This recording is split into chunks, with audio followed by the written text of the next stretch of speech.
আজান দিয়ে দিল, নামাজটা পড়ে আসে।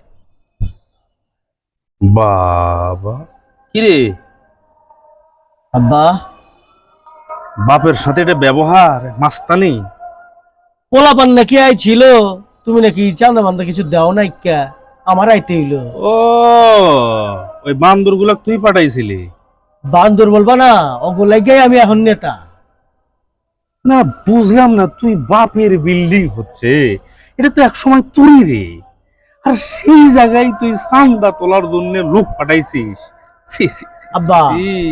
তুমি যতদিন বাইচ্চা আছো ততদিন তো আমার না, তাই না? ততদিনে আমি চান্দা মান্দা খাইয়া মোটামুটি আর একটা বিল্ডিং করে আলাম। তোমার যদি ইচ্ছা হয় ওখানে যাইও, হ্যাঁ। আর এখন যেহেতু ভিত্তি বস্তু স্থাপন করে দিছো, চান্দাটা দিয়ে দিও। পোলাপানকে আবার পাঠাই দেবো নাকি আমার এলে হইব?